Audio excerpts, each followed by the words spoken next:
Right. Yeah. You knew That's it right. was there. That's right. You bought it. And, and Okay. you and you got a reference too. You could reference the Doctrines of Discovery. Come on. You can reference that. Come on. Come on. You already knew you was there, so I'm just saying we have been hoodwinked. We've been put into a spell. We've been really casting the spell. And we gotta come up out of this ghost chase. We gotta come out of this. And the only way that we're gonna do it really, I mean, I'm really been around and around, and I could name all the rounds and participants. Okay, all right. I mean, I've been in. I mean, honestly. So that's why when I met this brother, nobody introduced him to me. Allah said, "This is a brother you need to talk to on the street." I can talk to anybody. He said he doing something. I said, let me check him out. That's how that happened. Exactly. Nobody. Naeem didn't say Sister G. Truth didn't say Sister G. Badi didn't say Sister G. You know yourself, of course. You say. It was just through the.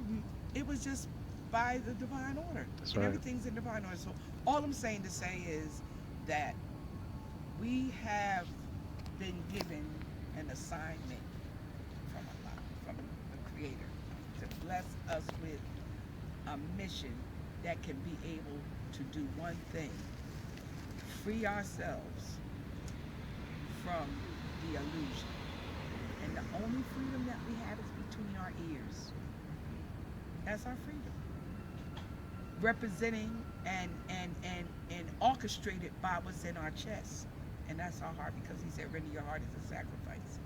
Everything got to be heart based. And that's why I say we got to be able to be careful about who we lining ourselves up with, because everybody talk this, they talk this, but are we ready? I mean, are they really truly ready to make that quantum leap? And that's all I'm saying. And I don't really know, but I'm just saying, you know, of course, the long term. I mean, the phrase has been always said, action speaks louder than words. That's right. And I really don't want to do a whole lot of meeting myself. I'm not into all. I want to see something materialize, manifest. I want to see something manifest, That's right. and we can. All we got to do is just say, plan an action, and move on it. And it don't have to be everybody. See, I'll be honest with you. That's the same thing I was telling one of my baby boys. Mm. It don't have to be a massive move on people. It could be a small group of people, because when they see you doing something, they got more respect for you from doing something than talking about it. See, if they see something manifest, they say, oh my God, what they doing over there? What they working with? Well, you know what I mean? The energy, because then it'd be like a trickling effect.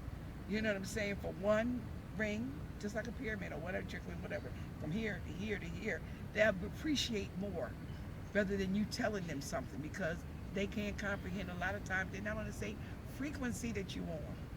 A lot of people ain't on the same frequency. That's right. They're on a whole different vibration. You know, they have not lived what you've lived. They've not walked in your shoes. So it's hard for you to be able to get them to understand, and that's real. They may say yeah, and they really mean yeah, but that's all you getting. You know what I mean?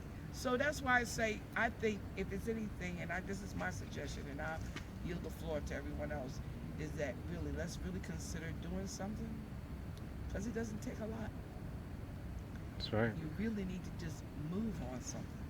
And when you move on something and it becomes a real thing, an entity, a real energy, force field, you're talking about putting some energy up in something that can be able to be seen, touched, feel. It's a reality. And people will really appreciate that versus, you know, trying to get them to rise. Because that's because we've been oppressed so bad. We are sick, comatose, sleep.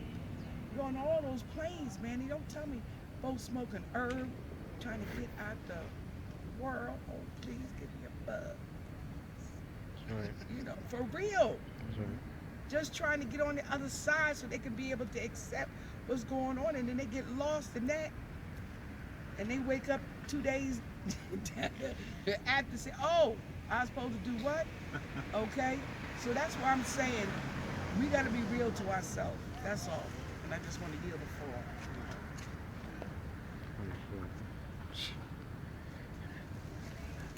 And you can say with that, everybody like in agreement with it.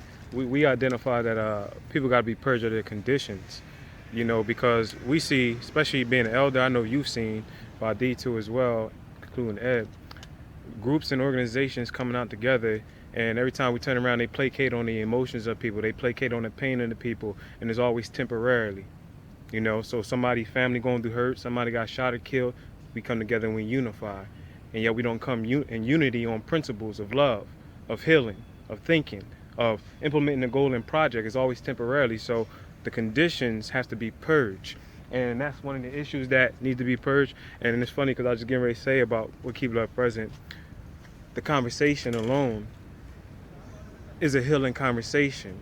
Because when we decide to choose to keep love and make love the pinnacle and the reason why we're going to be motivated to do something, then we're not reacting off of what they doing, and we're not reacting to an unhealthy condition or a situation. We're out being. So we got to have that conversation of what keep love present really is. And that's just for me speaking, you know. Should people consider that conversation?